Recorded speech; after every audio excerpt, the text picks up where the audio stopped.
আসসালামু আলাইকুম। Real village cooking চ্যানেলে সবাইকে ওয়েলকাম জানাচ্ছি।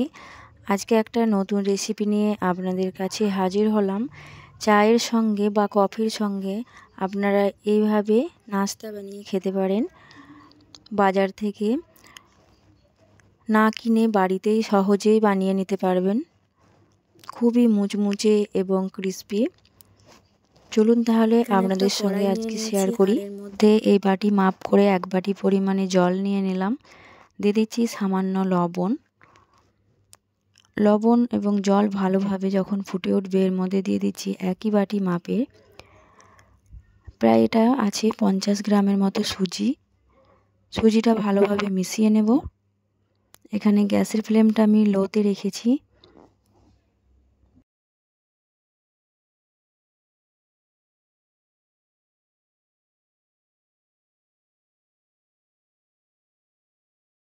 সুজিটা যখন ভালোভাবে মেশানো হয়ে যাবে এর মধ্যে দিয়ে দিচ্ছি 3 টেবিল চামচের মতো চালের আটা দিলে এর মধ্যে একটা ক্রিস্পি মুচমুচে ভাব থাকে।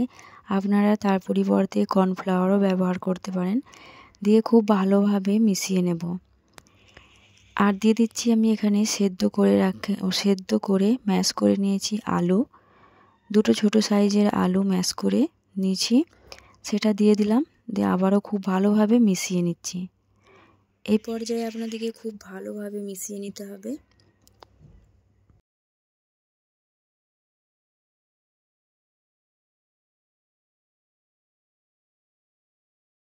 অনবরত নাড়াচাড়া করে নিতে হবে। যখন খুব ভালোভাবে মেশানো হয়ে যাবে ঠিক এই রকম হবে। দেখুন, এটা আমার খুব ভালোভাবে মেশানো হয়ে গেছে, ডোটা তৈরি হয়ে গেছে। এবার এটাকে আমি ঠান্ডা করতে রেখে দেবো। যখন ঠান্ডা হয়ে যাবে আমি এটাকে একটা থালার মধ্যে নিয়ে নেব।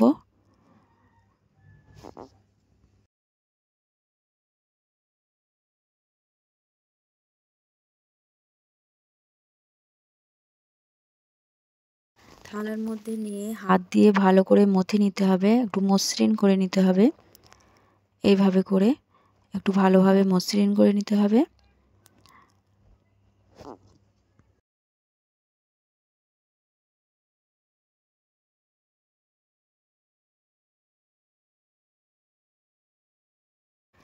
এটা হয়ে গেছে। এবারে এখান থেকে আমি লেচি কেটে নিচ্ছি, একটু বেশি করেই নেব।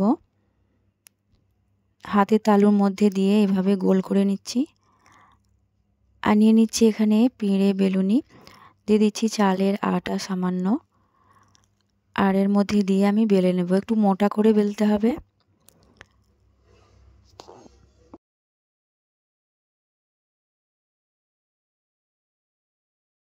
খুব বেশি পাতলাও করা যাবে না, জাস্ট 2-1 বার ঘুরিয়ে নিলেই হবে।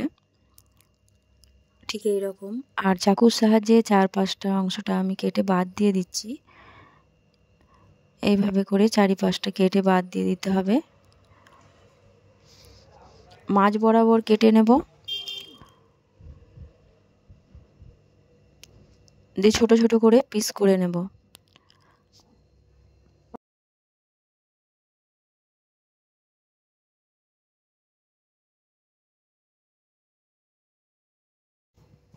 এই দেখুন এইরকম হবে।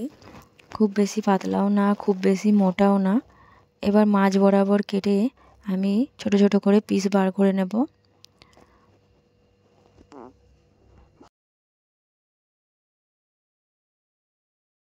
এখানে খুব সাবধানে করতে হবে, না হলে ভেঙে যেতে পারে। এইভাবে করে কেটে নিতে হবে। সবগুলোকে এরকমভাবে আমি পিস করে নিয়েছি। এই দেখুন। আর এই চাকুর উল্টো পিঠের সাহায্যে এরকম করে দাগ দিয়ে নিতে হবে, একটা ডিজাইন বেরিয়ে যাবে। ঠিক এইভাবে। এই দেখুন কত সুন্দর লাগছে দেখতে। ঠিক একইভাবে আমি সব কটা বানিয়ে নেব। আর একটা আমি দেখিয়ে দিচ্ছি। এই দেখুন এইভাবে করে আমি প্রতিটা বানিয়ে নিচ্ছি। এই দেখুন সব কটা আমি বানিয়ে নিয়েছি।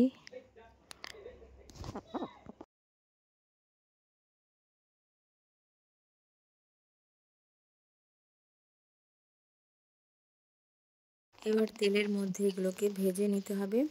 তার জন্য একটা প্যানের মধ্যে নিয়ে নিয়েছি সাদা তেল, আর তেলের মধ্যে একে একে করে দিয়ে দেবো।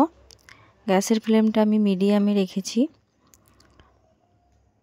মিডিয়ামে রেখে উল্টে পাল্টে লাল লাল করে ভেজে নিতে হবে।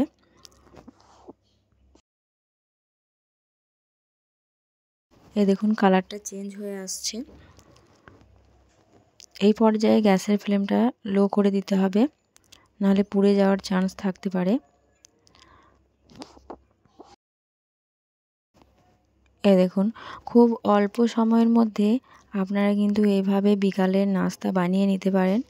বাচ্চা থেকে বড় সকলের খুবই পছন্দ হবে। এগুলো দেখুন এবারে একে একে করে তেল ঝরিয়ে তুলে নেব। কত সুন্দর লাগছে দেখুন। আমি সব কটা একে একে করে তুলে নিচ্ছি। এগুলো ফ্রাই করতে বেশি তেলও লাগে না, অল্প তেলের মধ্যেই হয়ে যায়।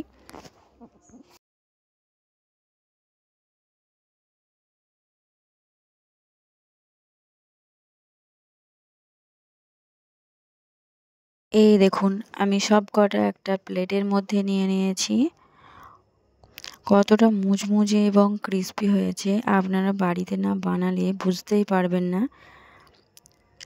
এবার এর মধ্যে আমি কিছু মশলা অ্যাড করব।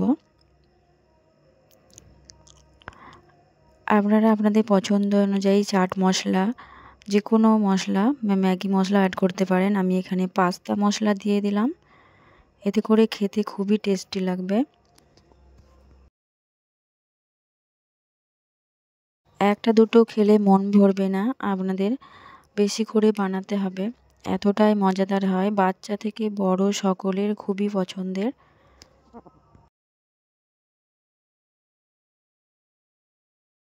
এই দেখুন দেখতে কতটা সুন্দর লাগছে, খেতেও কিন্তু অসাধারণ, জিভে জল চলে আসবে।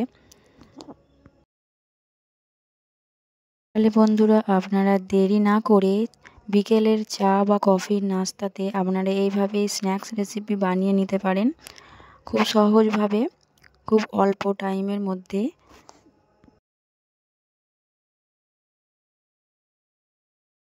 এই দেখুন একটা ভেঙেও দেখাচ্ছি যে কতটা ক্রিস্পি।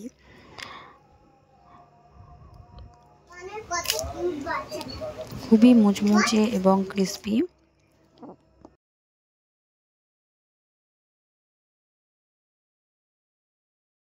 তাহলে আমার এই রেসিপি আপনাদের কেমন লাগলো অবশ্যই কমেন্টে জানাবেন। ভালো লাগলে চ্যানেলটা সাবস্ক্রাইব করে পাশে থাকার অনুরোধ রইল।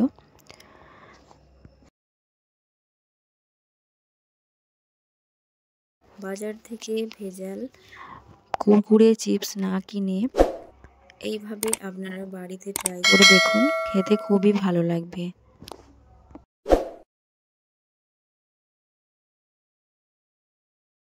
তাহলে দেরি না করে আজকের রেসিপি এখানেই শেষ করছি।